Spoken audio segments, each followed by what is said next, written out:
BioWare's Anthem is out, and not very good. The gameplay has some fun parts, and the graphics are pretty. However, there are so many fundamental flaws and shortcomings that it's amazing the game launched in this state. Join us as we take a look at 15 things that players dislike about Anthem. Slight spoilers regarding the game's bosses await. Not enough cosmetics. When BioWare touted different armor pieces and how they were stat-independent, we were excited about the cosmetic possibilities. Now it's post-launch and we're wondering why there are so few cosmetic armor pieces in this game. You get the Legion of Dawn armor by pre-ordering, a few head, arm, torso, leg components that can be switched out, and that's it. Vinyl variety is also pretty lackluster, but hey, at least the color customization is neat. Unintuitive UI. The Day 1 patch did improve some elements of this, but the user interface is still pretty unwieldy. We'll get into problems with the map later, but when it comes to basic navigation, there are simply too many menus upon menus for accessing things. Also, why do we have to go to the Forge to change our loadouts? Why can't we change our inventory in the field? If not on the spot, then at least in a Monster Hunter World style camp at certain locations. But nope, that would make too much sense. Underwhelming guns. A cruel reality will begin dawning on you when playing Anthem. Many of the guns are terrible. Some legendaries have decent perks, while others are mostly rubbish. Keep an eye out for the grenade launcher, whose grenades explode 20 to 30 seconds later instead of being remotely detonated. The Devastator is the only gun worth a damn, and it's a sniper rifle that can't even be hip-fired. You could argue that abilities, teamwork, and combos are the key to success, but if that were the case, why even have guns to begin with? How hard is it to actually balance abilities with guns in a looter shooter? Destiny, Borderlands already solved those problems. Too many loading screens.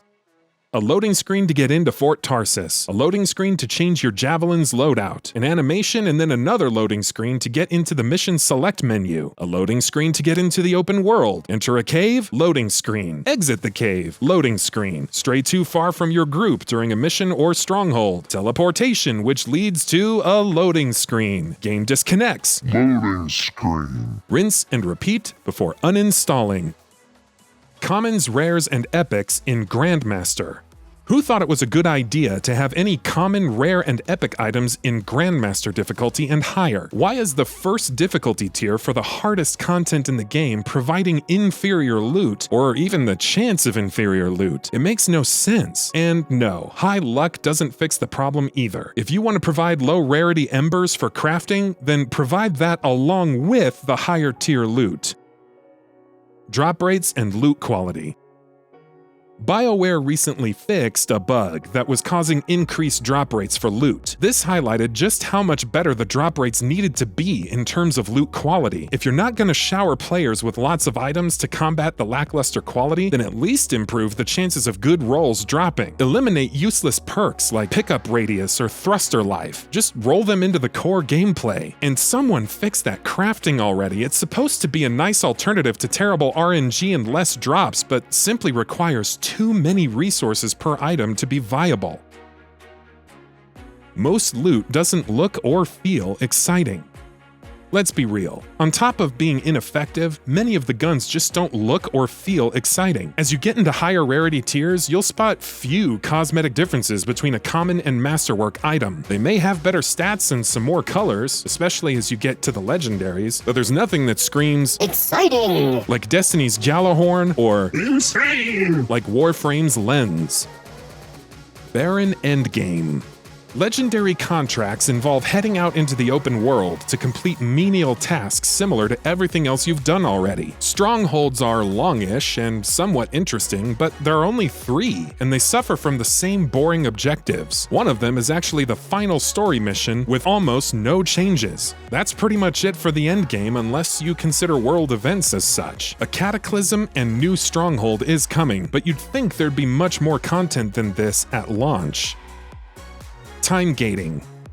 We won't mention the Tomb of General Tarsis, which stops your story progress dead and forces you to grind out some inspired challenges for pathetic rewards. However, as you progress through the end game, you'll eventually have to finish 50 daily missions and 5 weekly missions, which is pretty much impossible since the game hasn't even been out long enough. Such time gating would make even Bungie proud.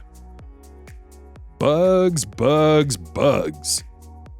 Animation glitches and cutscenes, loot from bosses and elites not dropping if a teammate is downed, bosses being bugged, enemies disappearing into thin air, Ash Titan fireballs still igniting you even if you've dodged them. These are only a handful of the game's bugs, to say nothing of all the problems inherent in quick play. Some of them have been fixed, sure, but plenty still remain. Performance issues. From the private demo all the way to Origin Access Premiere, the performance of Anthem has been pretty iffy. If you're not crashing, then you're facing frame rate issues, pop-in, clipping, and other problems. The Day 1 patch may have fixed and optimized enough to be workable, but this is a BioWare game. We kind of expect better than just workable. Enemy variety. There are a few different enemies in Anthem, and we do mean a few. Yes, you have snipers, turrets, foot soldiers, Scar elite enforcers, Ursics, Furies, Ash Titans, Ash Elementals, Dominion and Outlaw Javelins, Frost Brutes, and Scorpions, but that's more or less it. And no, foot soldiers and snipers being part of a different faction doesn't matter if they do roughly the same thing. There's also a complete lack of memorable bosses. You get the Monitor, the Scar Tank, and the Swarm Tyrant. Get used to fighting Ash Titans as well, because they crop up again and again in missions, world events, and contracts. Brain-dead enemy AI. Lackluster enemy variety is bad enough, but Anthem doesn't even make up for it by bolstering their intelligence. Sometimes enemies will just stand around and let you empty clips of bullets into their skulls. Other times they'll be extremely accurate, bringing you down to 1 HP with no effort. But honestly, the biggest issue is that instead of programming some actual tactics at higher difficulties, Anthem's enemies simply have more health and can one-shot you. But hey, just take cover frequently and you'll be fine. Iron Man Simulator? Let's not get crazy here. No custom waypoints.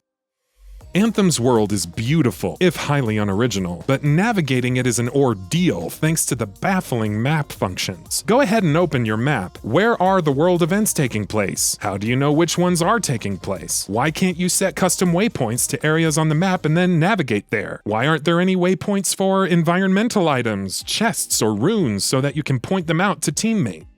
No text chat on PC.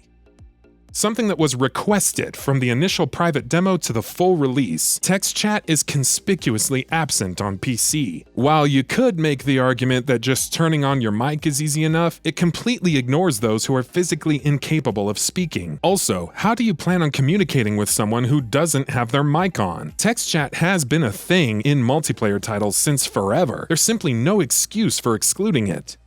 And that about does it for this video. If you enjoyed what you watched and want to see more from GamingBolt, please hit the subscribe button. Also, don't forget to switch on the notifications bell icon next to it. That way you'll never miss any of our videos. Thanks for watching.